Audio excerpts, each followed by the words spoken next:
The following program is appropriate for all ages and sensory friendly.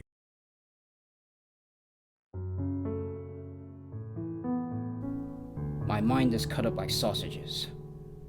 Autism runs through my bloodstream every day.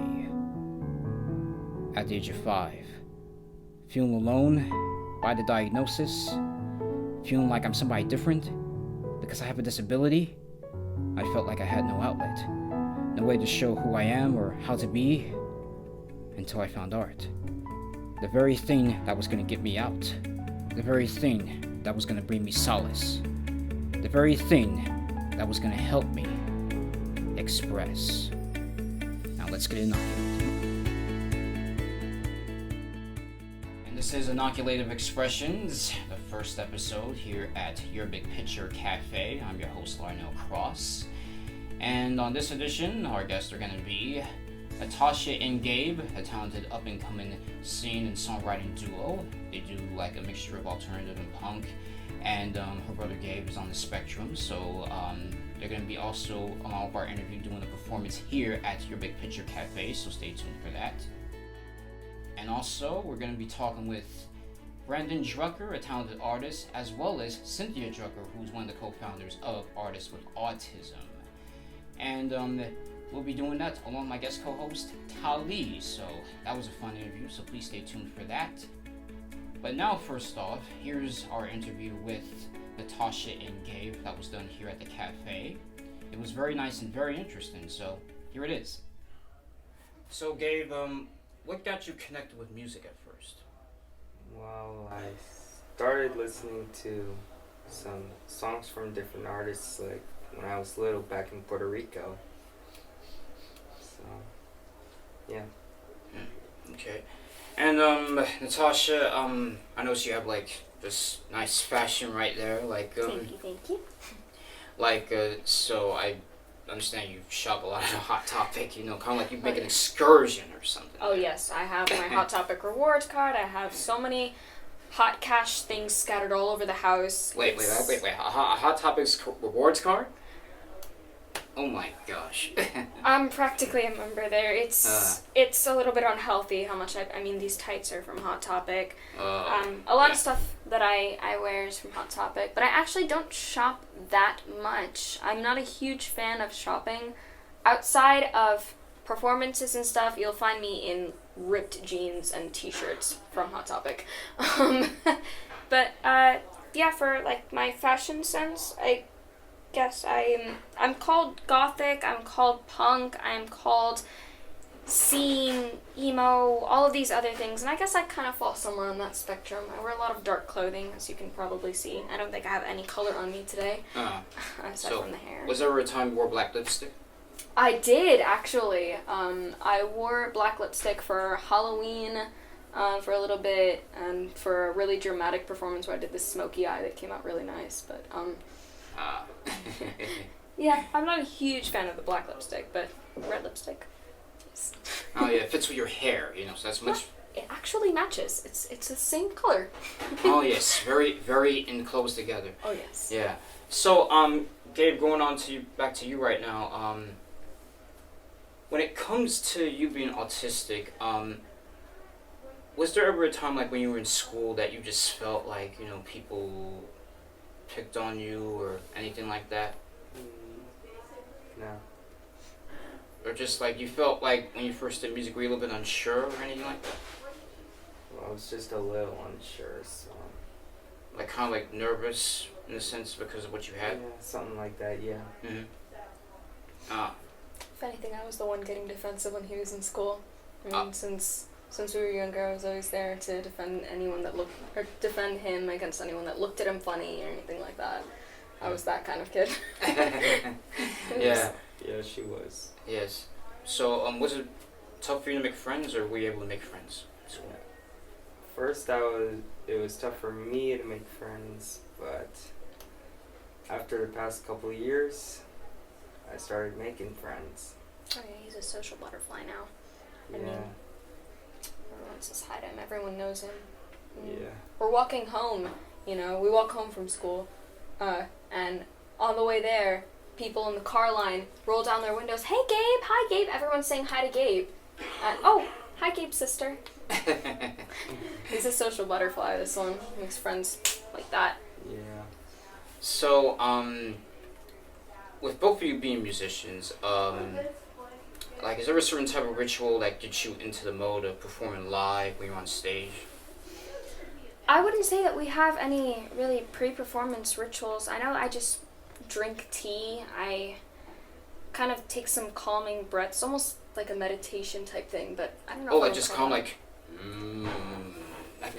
Find my center. Yes, yes, finding your center. Yes, something like that. Yes, you kind of like do the same thing, right? Maybe, yeah. Minus the tea. He's not there. Well, close to it, close to it. Yeah. We Yeah, just say close to close it. Yeah, enough. yeah. So, how did you first notice that Gabe had autism? Well, actually, the first one that noticed something was wrong was my sister. And I remember that she pointed out that he had problems with hearing. And she did a test while he was watching TV, and she stood behind them. And she started clapping and screaming, and Gabe did not turn his head once. So she suggested that he had autism. And we actually insulted her and told her to get out of the house. And then we decided to take him to a doctor to have him checked. And the doctor said that he had liquid in his ears, and maybe that's why he wasn't hearing well. And she did the surgery to insert the inner ear tubes. And she said if he doesn't start talking after that, then there might be another problem. So after the tubes fell off, he wasn't talking. And he was already about 1.5 years, 2 years old. So she was the one, the ear, nose, and throat specialist, was the one that suggested that there might be something wrong. She said maybe ADHD, maybe autism. And how did you feel about it? Well, at first I was, we both were on denial, we're talking all of this, Gabe is 20, so this was about 18 years ago, not much was known about the condition then, so we honestly didn't know what to expect. We didn't know what the future held for him, but once it was determined that there was something, there was a condition, then and we snapped out of that denial stage. We started working, we started taking him to different therapists. We moved. When the autism was discovered, when it was determined that Gabe had autism, we were in Puerto Rico. And the Department of Education there wasn't very good. There was not a lot of help for him. So we made the decision that we were going to move into the States. So I started applying for jobs, and I got hired in San Francisco. And so we moved from Puerto Rico to San Francisco, California. And there was when he started breaking through, working. There was a teacher there that really took personal interest in him. But really my biggest inspiration and what really started me in music was my grandfather. He was an artist in every sense of the word, visual arts, musical. He was a guitarist, he was a pianist, and really he just inspired me to want to do that. I wanted to make music and have all of the fun that he seemed to be having. But I don't know about Gabe. Yeah, it's the same thing. Well, every summer, between the time that we moved to California and we moved to Florida, we would send the kids to Puerto Rico for the summer. That way they could spend time with their grandparents, practice their Spanish and all that. But my dad used to play the guitar, he used to play the piano. He had a couple of instruments at home, and Gabe, he sort of developed an interest in music. So whenever my dad would grab a guitar, he would grab another one of his guitars, and they would both sit down and play. My dad would play a couple notes, Gabe would try to imitate the notes. They would spend hours just playing around with the guitar. And that's when we noticed that he had an interest in music. So we bought him a guitar as well, so that when he was with us at home in Florida, then he could practice too. in terms of playing music, like what was the like you do like guitar and percussion, so like what was the first instrument that you connected with? It was the first one was guitar. Okay. Yeah. And what did you like about it? Remembering all the chords and all that. He didn't want anybody to see him playing, you know. But every once in a while, we would like see that the door was kind of open, and we would see that he was playing a video on YouTube just to hear how the song sounded. Then he would grab his guitar, and then he would start playing the song that he had just heard once on YouTube. And he would start playing like he was a member of the band. We're like, oh, okay. That's not normal, but okay. And Natasha, how much do you love your brother Gabe? I adore my brother very much. He's always there for me, you know, and even on the days that we have arguments or we're not seeing things the same way, I know that we can always pull through and we're always there for each other no matter what. You know, we have a very strong connection, and I'm very glad about that. I love him very much. Well, thank you guys for being on the show. I really appreciate it, and I wish you the best of success. Thank you so much. Thanks, Thank you pal. for having us. It was a pleasure. Well, I hope you enjoyed that interview. If you want to know more about Natasha and Gabe, please go on to Natasha's Facebook page, which is facebook.com/Natasha Michelle. When we come back, is our interview with Brandon and Cynthia of Artists with Autism. Stay tuned.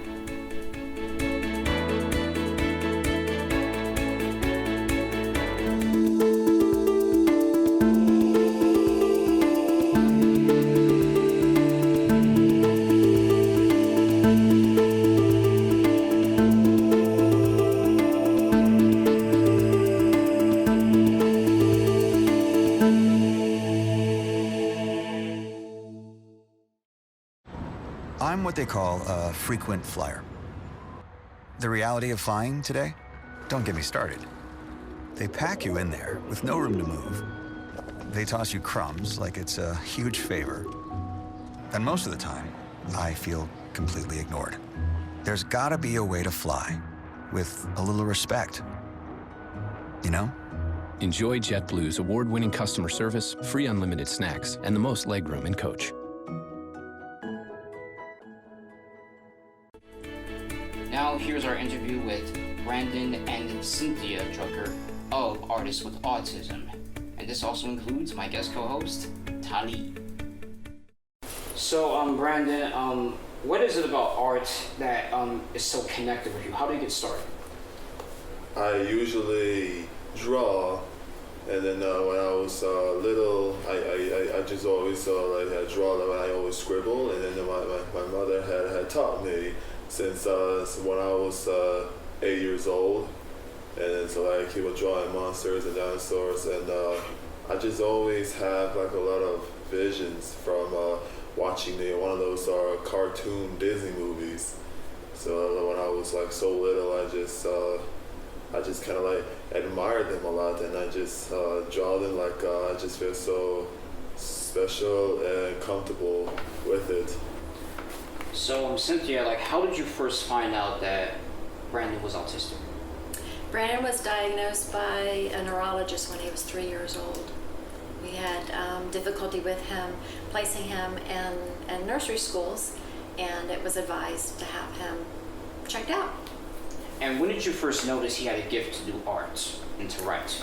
Well, Brandon was nonverbal for almost the first 4 years of his life, and he was drawing and sketching his thoughts and his communication a lot, especially when he was coming home from school. He would sketch out pictures of his day from school. I just draw it on a piece of paper, whatever that I like I keep on drawing the same thing like over and over, and then I just liked it, and I kind of feeling what seems to me when I say, well, drawing is more emotional, but then I just kind of liked it. I liked it a lot. He was very comfortable with his colored pencils. We could not leave the house without his box of colored pencils and some kind of paper. And he used that for communication for several years. He didn't start writing until he was almost in middle school, or he didn't read until he was almost in middle school. And then from the drawing, right? Mm-hmm. You went and ventured out and tried other artistic abilities. Like, what else can you do? Oh, like when I was growing up as like a teenager. Mm-hmm. Wait, how old are you? I'm 24. What? I thought you were like 16. Oh my gosh. I would totally card you for a drink. I'm sorry, we're getting off subject. But so when you were a teenager, you look really good, by the way. So keep it up. Whatever you're doing, just keep it up. All right. So you were a teenager.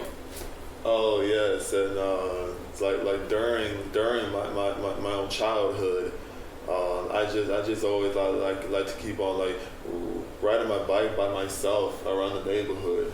Yeah. And with a bunch of little rascals, I've been hanging out. With the rascals, these like your neighborhood friends, you mean? Yes. So when you got on the bike, did you have like the tricycle, the training wheels? Not a tricycle, training wheels. I've never done it before. I just use bikes, scooters, and skates. Oh, you just jump right on it. It's good. That's what I do. And then so there's like the next chapter of my life when I came into adulthood, and then and so there's like a bunch of friends that we started having our own adult conversations.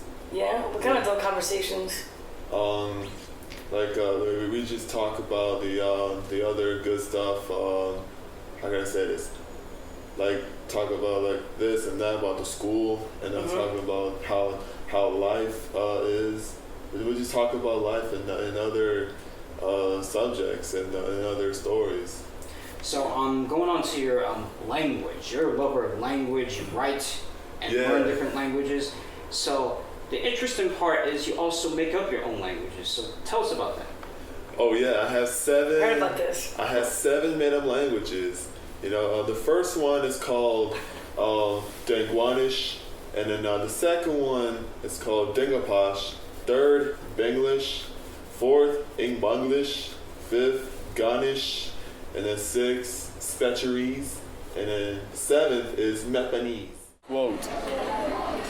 And then Denguanish, that says, you kind of leave it, you kind of laugh at, you kind of love it. And Dingapash, that says that you can leave, you can love enough. And Benglish, that says, you can lief, you can ladiaf, you can left. Right here it says, never smoke. The cigarette is going to kill you one day. The fumes are going to fill your lungs up, and it is an unhealthy habit. You will weaken your immune system. No smoke it a latte. It is going to kill you. You will get the cigarette and die. That's in Denguanish, you know, because it's like a twisted English language there. So Brandon, I was wondering, just like as a little thing, can you say something like, you know, with both of our names, like Larrnell and Tali, like are here doing an interview, like in one of those languages? Well, yeah. So I think, and Denguanish, if I can say this so far, I always say this. Larrnell is walking now what I made like a ratanawa. This is more fascinating now. You know what I'm saying? Yes, that's awesome. It's just and how about for Tali? For Tali. Oh, I thought that was both of us together. Yeah, it might sound way more funky than that. It's for Tali. Yes. It was a pleasure for you to come here. It's you look so beautiful to me. Oh wow, thank you. I can speak some French. I was like, "What's it in plaisir?" I said it was very nice to be here in your house with your mom and your family. Thanks for having us here. And you're good looking too. Thank you. Yeah, thanks. So if you had to pick up on that. So you're also an author too. Like you have books out. And some of it was mentioned about like your past and all that stuff, you know, in terms of like how like you were just like learning like from like, you know, some of the behaviors, you know, that you used to do. So what got you in particular to like really learn from them and really just like want to become better for yourself? Oh, so something that just got me in trouble, like one of the school behaviors that I used to do from before. and then like I didn't understand about what got me in trouble. It's because when something had got into me, like when I didn't know better. I mean, people growing up, like kids growing up, it's just hard in general at that age. You know, you're just like trying to figure out who you are and try to fit in. I mean, everybody goes through that, you know what I'm saying? And there's no like normal, you know? And the more that you grow older, you know what I'm saying? It's like you have those adult conversations, you start to realize like, I'm unique and I'm awesome and I'm different. We're all different. I'm a little more special than you actually, and it's a good thing. You gotta roll with it. And that's what you've been doing. And you're an inspiration for like your family and anyone that crosses your paths, Brandon. Right. So keep it going. See? Yes.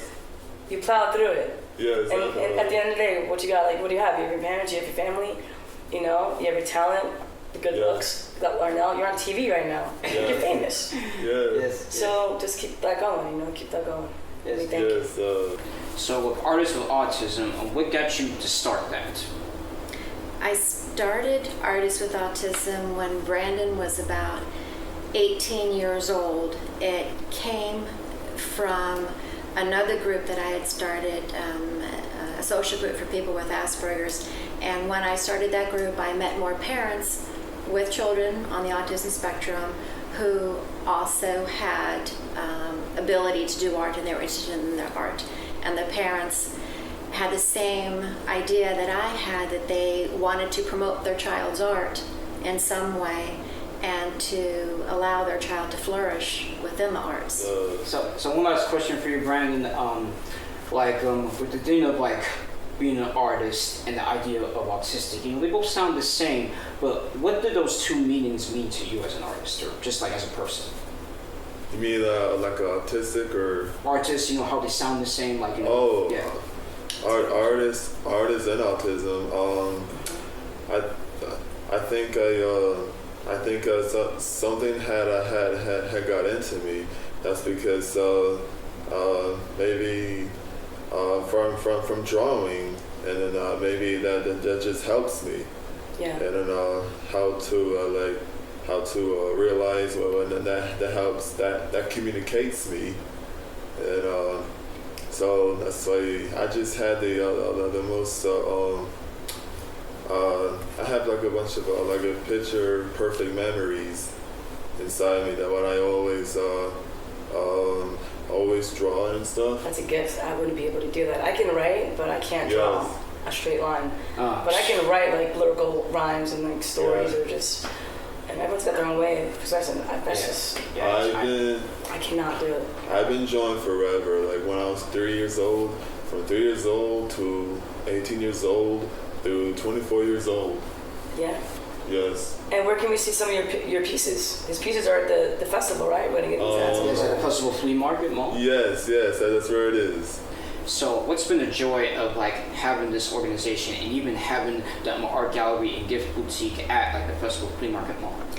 The joy of it is to be able to meet other parents with similar goals that I have, and also to meet new parents who have newly diagnosed young children, and to let them see that it's not hopeless, it doesn't have to be hopeless, that if you nourish an ability that they have, that they can flourish in their life.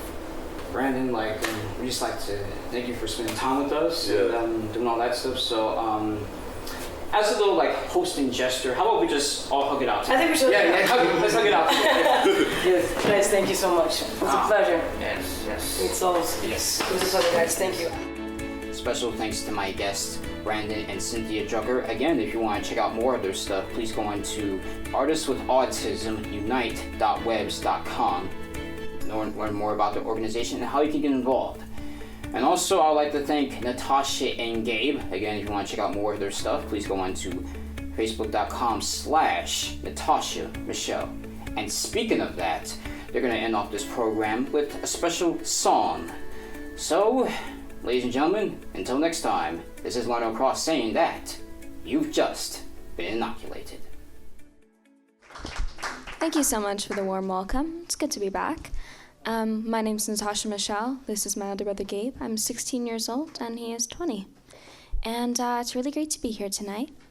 Thank you to Larrnell and the crew and everyone for coming and just being cool and whatever and amusing. Yeah, actually we're performing tonight for a show that Mr. Larrnell over there is doing for autism awareness. My older brother over here, he's got Asperger's, and it means a lot to us. So thank you. It's an honor. Without further ado, this is one of my originals. It's called After All. Gabe on the cajon over here, and here we go.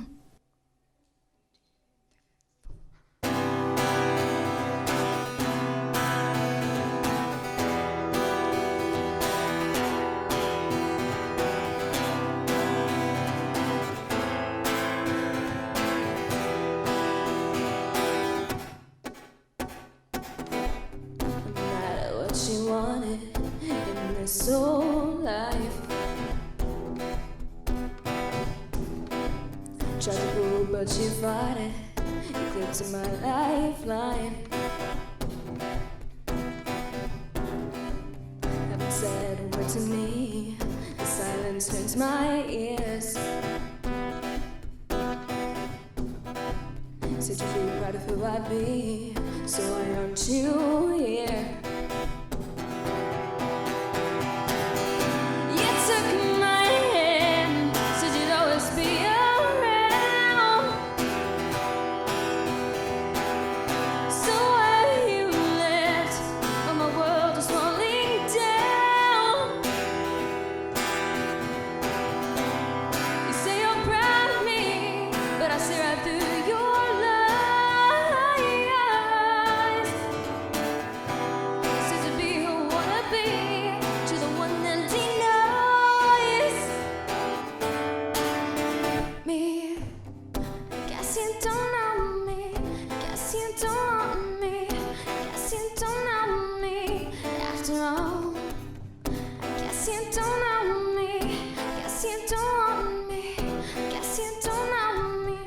After all,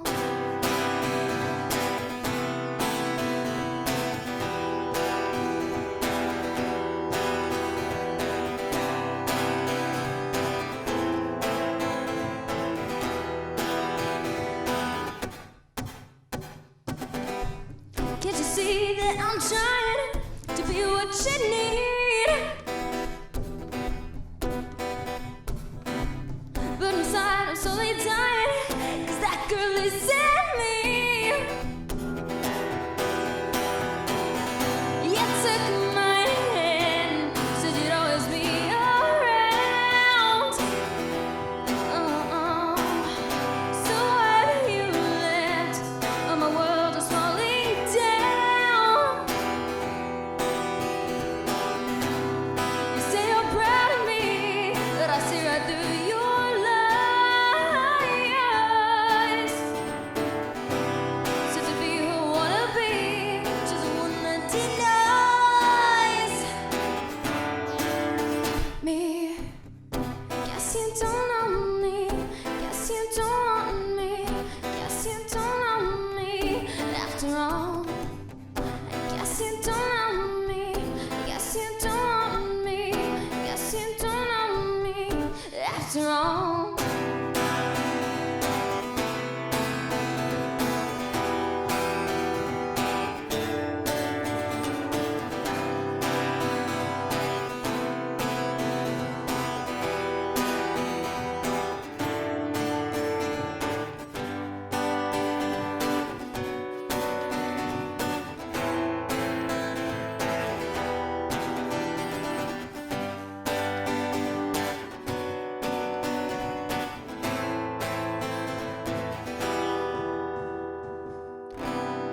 Guess you don't know me. Guess you don't want me. After all, I guess you don't know me. Guess you don't want me. After all, I guess you don't know me. I guess you don't want me. After all, I guess you don't know me. Guess you don't want me. After all.